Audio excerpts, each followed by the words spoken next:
नमस्कार मित्रांनो, मी डॉक्टर तुषार Mahapankar, ENT surgeon. मोबाईलचा वापर आपल्या जीवनामध्ये अपरिहार्य आहे, त्याला इलाज नाही आहे. परंतु त्या मोबाईलमुळे आपल्या कानावरती कोणकोणते विपरीत परिणाम होतात आणि आपण त्याच्याकरता कोणकोणती खबरदारी घ्यायला पाहिजे ते आपण आजच्या व्हिडिओमध्ये बघणार आहोत. प्रामुख्याने मोबाईलमुळे 3 प्रकारचे एक वाईट इफेक्ट होतात. ते म्हणजे पहिलं म्हणजे रेडिएशन, दुसरं म्हणजे हीट आणि तिसरं म्हणजे साऊंड, कळलं, आवाज. तर आता हे जे रेडिएशन असतात ते म्हणजे एक इलेक्ट्रोमॅग्नेटिक वेव्हच्या रूपाने ते तिकडनं बाहेर पडतात आणि ते आपल्या कानामध्ये शिरकाव करतात.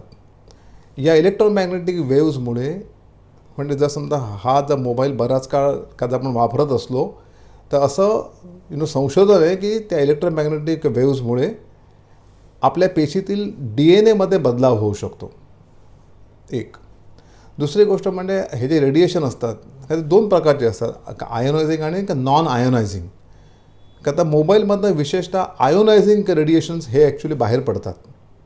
आता जर समजा असे आयोनायझिंग रेडिएशन जर आपण कंटिन्युअस 2 तासाच्या वर जर वापरले कंटिन्युअस, तर आपण म्हणजे आपल्या कानातल्या ज्या काही सेल्स असतात तर त्यांना डॅमेज व्हायची शक्यता असते. तुम्हाला मी दाखवतो. हा आपला कान आहे आणि या कानाच्या सेल्स इथे असतात, इथे हा जो भाग आहे ना, इथे सेल्स असतात. तर त्यांना डॅमेज व्हायची दाट शक्यता असते. दुसरी गोष्ट, हेडेक होऊ शकतं, गिडीनेस होऊ शकतो. तिसरी गोष्ट की त्या रेडिएशन्समुळे म्हणजे असं अजून संशोधन सांगतं आहे, पक्कं काही त्यांनी अजून मेन्शन केलेलं नाही, परंतु ॲकोस्टिक न्यूरोमा नावाचा ट्यूमर हा इथे होऊ शकतो. आता ते तुम्हाला मी दाखवतो की ॲकोस्टिक न्यूरोमा म्हणजे काय. हा कान आहे, हा कानाचा पडदा आहे आणि हा अंतर्कर्णे. ही जी नस तुम्हाला दिसते ना, ही नस, ही बघा इथे, ही पिवळी, तर त्या नसवरती बारीक बारीक गाठी येतात. त्या गाठींना ॲकोस्टिक न्यूरोमा असं म्हणतात. त्यांना ॲक्च्युली बिनाईन ट्यूमर असं सुद्धा म्हणतात. बिनाईन म्हणजे हार्मलेस, त्याच्यापासून काय धोका काही उद्भव नाही, परंतु ते ट्यूमर म्हणजे गाठ. आलं लक्षात? तर ते उद्भवू शकतात. आता कसं आहे का की मोबाईल कंपन्यांचे जे निर्माते आहेत तर त्यांनीसुद्धा ही शक्यता नाकारली नाही आहे, परंतु हे अजून संशोधन झालेलं नसल्यामुळे वी आर गोईंग ऑन. एक गोष्ट. दुसरं म्हणजे मोबाईलमधनं ब्लू लाईट बाहेर पडते. ब्लू लाईट म्हणजे शॉर्ट वेव्ह लेंथ जी लाईट असतात तर त्या बाहेर पडतात.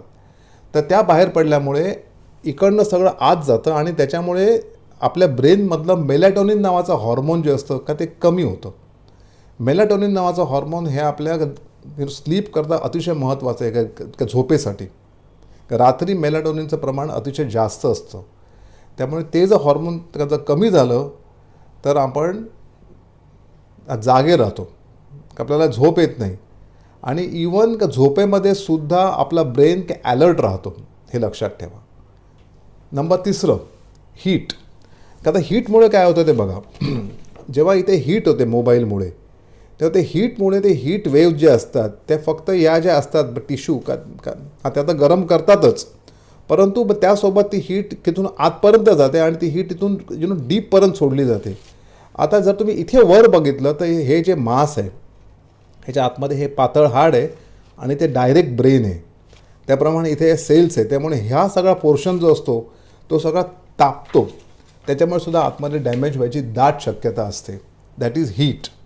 Second is sound. आता काय होतं, हीट वाढल्यामुळे झोप कमी लागणं, lack of concentration, confusion, memory loss व्हायची शक्यता असते. नंतर साऊंड म्हणजे त्या मोबाईलच्या आवाजामुळे मोबाईलच्या अति आवाजामुळे आपल्याला हाय फ्रिक्वेन्सी हिअरिंग लॉस होतो.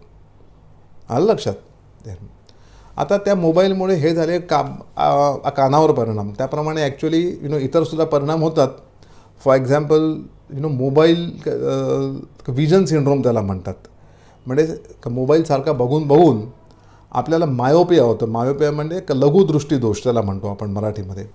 तो व्हायची शक्यता असते. प्लस मोबाईलमधनं ब्लू लाईट बाहेर पडत असल्यामुळे ती ब्लू लाईट आपल्या रेटिनामध्ये ॲब्झॉर्ब होते आणि त्यामुळे कॅटरॅक्ट, ड्राय आय वगैरे वगैरे होतं.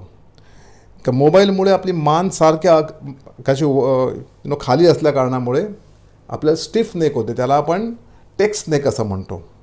पुअर कॉन्सन्ट्रेशन, मोबाईल वापरून वापरून सगळी बोटाची ही जी जॉईंट असतात, हे जे टेंडन्स असतात, तर त्याला इन्फ्लमेशन होतं का ते दुखायला लागतात. हा स्पेशली लहान मुलांमध्ये हे खूप कॉमन असतं. त्याच्यानंतर डिस्ट्रॅक्शन, म्हणजे आता आपल्यासमोर मोबाईल असला तर आपलं बाकीच्या ठिकाणी कुठेही लक्ष नसतं, चालताना लक्ष नसतं, काय आपले ॲक्सिडेंट्स होऊ शकतात वगैरे वगैरे. अँझायटी वाढते, एकटेपणा असतो. म्हणजे आपला काय होतं की एकलकोंडेपणा जो असतो तो आपला वाढतो मोबाईलमुळे. एक गोष्ट का असंही म्हटलं जातं की आजकाल सारख्या सेल्फी घेतल्यामुळे, बघा मी सांगतो तुम्हाला, म्हणजे आपल्या चेहऱ्यामधले लहान सहान डाग पण त्यांना दिसायला लागतात. हात तीळ लहानसा इथे फोड आला किंवा वगैरे वगैरे. तर त्याच्यामुळे नंतर मग ते लक्ष सगळं तिकडे केंद्रित होतं. हे पण एक आहे. एनिवे, तर हे झाले मोबाईलचे विपरीत परिणाम कानावर आणि इतर, मेनली कानावर मी बोललो. आता आपण ते कसे टाळू शकतो ते मेन आहे. पहिली गोष्ट म्हणजे आपण जेव्हा मोबाईल घेतो तेव्हा हा मोबाईल कानाला अगदी चिटकवून ठेवलं का कानापासून साधारणतः 1 ते 1.5 इंच लांब ठेवा, म्हणजे त्याची हीट लागणार नाही आणि त्याचं रेडिएशन आहे ते पण जरा थोडंसं का पलीकडे जाईल. आयडियली 3 इंच इज गुड, पण काय होतं की 3 इंचाने आपल्याला ऐकूसुद्धा येणार नाही. त्यामुळे 1 ते 1.5 इंच इज इनफ. ते एक ॲज फार ॲज पॉसिबल का मोबाईलचं इन्स्ट्रुमेंट आपल्या शरीरापासून दूर हवं, म्हणून आपण काय करायचं, वायर्ड आपले हेडसेट, हँड्सफ्री आपण ज्याला म्हणतो ते, हा इयरफोन्स, ते सगळ्यात बेस्ट. ब्लूटूथ पण एक वेळ चालतील, परंतु काय असतं की ब्लूटूथसुद्धा एक प्रकारचं इलेक्ट्रॉनिक हे इन्स्ट्रुमेंट आहे आणि त्या ब्लूटूथमध्ये सुद्धा हाय फ्रिक्वेन्सी काही ज्या वेव्ज असतात, परंतु त्या ॲक्च्युली त्या मोबाईलच्या इन्स्ट्रुमेंट एवढ्या घातक नसल्याकारणाने ब्लूटूथ एक वेळ चालू शकतं. बेस्ट म्हणजे वायर्ड हेडसेट, वायर आणि इथे हेडसेट, ते सगळ्यात चांगलं. Speaker is the best. जर समजा तुम्ही एकांत वाचत असाल का, तर speaker is one of the best, जेणेकरून आपला मोबाईल आपल्या शरीरापासून दूर हवा. जेव्हा तुमचा वापर नसेल मोबाईलचा तेव्हा तो मोबाईल आपल्या शरीरापासून दूर ठेवा. शक्यतो शर्टच्या खिशामध्ये ठेवू नका. आपलं हृदय तिथे असतं बाजूला, त्याच्यामुळे इट इज ऑलवेज बेटर की आपल्या पॅन्टच्या खिशामध्ये किंवा आपल्या बॅगेमध्ये वगैरे हा मोबाईल ठेवा. मुख्य करून झोपेमध्ये, मी तुम्हाला मगाशीच सांगितलं का झोपेवरती काय विपरीत परिणाम होतो, त्याच्यामुळे झोपेच्या अर्धा तास अगोदर शक्यतो अलार्म लावा. त्याच्यानंतर का मोबाईल ऑफ करून ठेवा आणि तो झोपताना मोबाईल का आपल्या शरीरापासून दूर ठेवा. हे लक्षात ठेवा. कारण as far as possible mobile लांब ठेवा. का झोपेच्या अर्धा तास अगोदर मोबाईल बघूच नका. का मोबाईल बघत बघत हा लोक झोपतात, आता असं करू नका. त्यामुळे तुमची झोप डिस्टर्ब व्हायची दाट शक्यता असते. वीक सिग्नल असेल त्यावेळी मोबाईल वापरू नका. वीक सिग्नलच्या वेळी रेडिएशन जास्त होतं. बॅटरी वीक असेल तेव्हा तुम्ही मोबाईल वापरू नका. त्यावेळीसुद्धा तुमचं रेडिएशनचं का जे प्रमाण असतं का ते जास्त असतं. फोन चार्ज करत असतानासुद्धा तुम्ही मोबाईल वापरू नका. हा मोबाईलचा यूज करू नका, का मोबाईलला बोलू नका, तेव्हासुद्धा रेडिएशनचं प्रमाण जास्त असतं. वीक बॅटरी म्हणजे जवळजवळ जर समजा बॅटरीची लेवल का 15% का जर खाली असेल तर तुम्ही निश्चितच तो मोबाईल वापरू नका. तो मोबाईल नीट चार्ज करा. आता एक गोष्ट की समजा जर तुम्ही कोणाला फोन लावला आहे का फोन लागत नाही आहे, तर तो फोन कनेक्ट होऊ द्यावा आणि मग तो कानाला लावा. आलं लक्षात? तो स्पीकरवर ठेवा, बघा तुम्ही तो फोन लागतो आहे का, आणि त्याच्यानंतर मग इथे लावा. एक लक्षात ठेवा का जेव्हा ते फोन कनेक्ट होतं त्या काळामध्ये त्या मोबाईलचं रेडिएशन सर्वाधिक असतं. दुसरी महत्त्वाची गोष्ट म्हणजे बोलता बोलता म्हणजे एकदा इकडे घ्या, एकदा इथे घ्या, एकदा इथे घ्या, एकदा इथे घ्या, म्हणजे always it is better to switch the phones. 30 मिनिटाच्या वर एक संघ बोलू नका. म्हणजे हा जर तुम्ही बोलायला लागलात तर ते कंटिन्युअस 30 मिनिटाच्या वर शक्यतो बोलू नका. एक गोष्ट, टेक ब्रेक्स.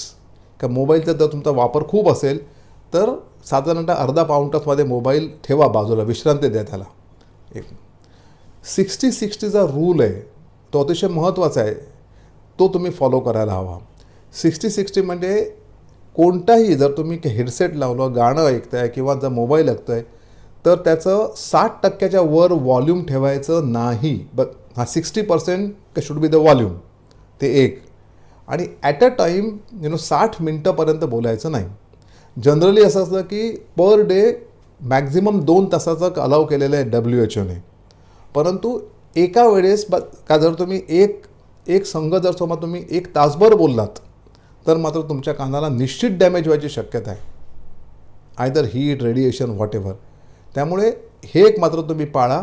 आणि तुम्ही ओव्हरऑल इनकमिंग आउटगोईंग दोन्ही मिळून टोटल 2 तासाकरता फोन वापरा. जास्त वापरू नका. का फोनचा वापर जर तुमचा जास्त असेल तर तुम्हाला मी सांगितल्याप्रमाणे headset, hands free, mobile away from the body. एक झालं. आता आपल्याला नॉर्मली जेव्हा हे असं रिडिंग डिस्टन्स असतं, आपण जेव्हा पुस्तकं वाचतो तेव्हा आपण त्या पुस्तकाचं रिडिंग डिस्टन्स जनरली असं असतं 40 ते 45 सेंटीमीटरचं असतं आपण आणि पुस्तकामध्ये. परंतु का मोबाईलमध्ये 30 ते 35 सेंटीमीटरचं अंतर असतं आयडियली. एकदम आता जवळ घेऊन मोबाईल बघायची गरज नाही आहे.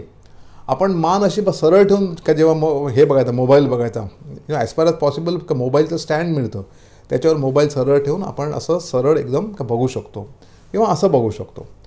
असं आपण बघायचं नाही. याचं कारण असं की नेक अँगल महत्त्वाचं आहे. का मी तुम्हाला मगाशीच सांगितलं की नेक स्टिफनेस होतो. तर त्याच्यामुळे neck angle should not be more than 15 degrees. 0 to 15 degree. हा 0 आणि फक्त हा 15 ते फक्त नॉर्मल समजलं जातं. नंतर ब्राईटनेस, आपल्या फोनचा जो ब्राईटनेस असतो तो मात्र आपल्याला आजूबाजूच्या प्रकाशा एवढा ॲडजस्ट करायचा असतो. जर समजा आजूबाजूला खूप प्रकाश असेल तर मात्र 75 to 100% जर आपण ठेवला ब्राईटनेस तर चालतो. जर समजा मॉडरेट प्रकाश असला तर समजा एक 50 ते 75%. आणि जिथे अंधुक प्रकाश आहे तिकडे मात्र तुम्ही ब्राईटनेस कमी करा. लोक काय करतात, की अंधुक प्रकाश असला की ब्राईटनेस वाढवतात. ते अत्यंत चुकीचे आहे. त्याने तुम्हाला डोळ्याला हानी होते. एक गोष्ट. त्यामुळे एक गोष्ट लक्षात ठेवा की अंधुक प्रकाशामध्ये ब्राईटनेस शुड बी 25 to 50%. त्याच्यानंतर बॅकग्राऊंड साऊंड जर असेल तर त्या बॅकग्राऊंड साऊंडच्या वेळेस एक मात्र तुम्ही लक्षात ठेवा की काय करतो आपण, का जर समजा आजूबाजूला खूप आवाज असेल तर तिकडे शक्यतो मोबाईल घ्यायचं टाळा. ह्याचं कारण आपण व्हॉल्यूम वाढवतो. आपण जेव्हा फोनवर बोलतो तेव्हा त्या फोनचा व्हॉल्यूम का मगाशी मी म्हटलं 60% शुड बी द व्हॉल्यूम. ह्याच्याहून आपण जास्त वाढवायचं नाही. आता आपण का ते कसं ओळखायचं, जर समजा एखादी व्यक्ती मोबाईलवर बोलते आणि जर आपल्या बाजूला उभा असलेल्या माणसालासुद्धा आपला आवाज ऐकायला येतो, तिकडच्या व्यक्तीचा आवाज जो असतो आता त्याला पण ऐकायला येत असेल तर मात्र असं समजावं की आपल्या मोबाईलचा जो व्हॉल्यूम आहे तो जास्त आहे. आलं लक्षात. त्याच्यामुळे एक गोष्ट करा की जेव्हा आजूबाजूला नॉइझी ॲटमॉस्फिअर असेल तेव्हा मात्र एकदम तिकडनं दूर जा आणि शक्यतो बोलायचा प्रयत्न करा. नंतर आपले रिंगटोन्स आणि डायलर टोन जे असतील, रिंगटोन्स आणि डायलर टोन हे मात्र आपल्या पर्सनॅलिटीप्रमाणे लावा. मी तुम्हाला सांगतो याचं उदाहरण. आता कसं असतं की जनरली जेव्हा तुमचा यूज नसेल तेव्हा तुम्ही का तो व्हायब्रेशन मोडवर ठेवा, परंतु ते तुमच्या पर्सनॅलिटीच्या दरम्यान लावा. आता तुम्हाला मी एक गोष्ट सांगतो की मला एका प्रोफेसरचा नंबर मिळालेला. एक अतिशय मोठे प्रोफेसर आहेत, हेड ऑफ डिपार्टमेंट एका मेडिकल कॉलेजचे. का ते वयस्कर आहेत. तर त्यांचा नंबर मिळालेला. मला त्यांना फोन करायचा होता. मी त्यांना फोन केला. तर मी त्यांना फोन केल्यानंतर लगेच का मला आवाज आला त्या ह्याच्यातनं फोनमधनं, कौन बात कर रहा है, हम आ रहे हैं, जरा रुकिए. की मी लगेच फोन ठेवला. की मला कळलं की बाबा की हा फोन त्यांचा नसणार. मग त्यांनी लगेच मला फोन केला एक 5 मिनिटांनी. मला म्हणले की डॉक्टर तुम्ही मला फोन केला होता. म्हटलं हो, पण म्हटलं मला वाटतं का रॉंग नंबर लागला, कारण असं म्हटलं सॉरी डॉक्टर, आता काय करणार, माझ्या नातवाने ते लावलं आहे सगळं. तर म्हटलं ते आधी काढून टाका सर. तर असं त्याच्यामुळे आपली पर्सनॅलिटी जी असते तर आता त्याप्रमाणे हे करा. आता कसं असतं की मोबाईल आपल्या आयुष्याचा एक अविभाज्य भाग जरी असला तरी त्याला आपलं आयुष्य संपूर्ण व्यापायला देऊ नका, व्यापता कामा नाही त्याने मोबाईलने आपलं आयुष्य, हे लक्षात ठेवा. आता तुम्हाला मोबाईलचे काही दुष्परिणाम तर कळले असतीलच. त्याच्यामुळे आपल्याला म्हणजे इथे विज्ञान क्रांती, मोबाईल क्रांती काही जी झाली आहे, तर ती मोबाईल क्रांतीचा वापर तुम्ही आपलं जीवन सुखकर आणि सुटसुटीत करायला करा. आलं लक्षात? धन्यवाद.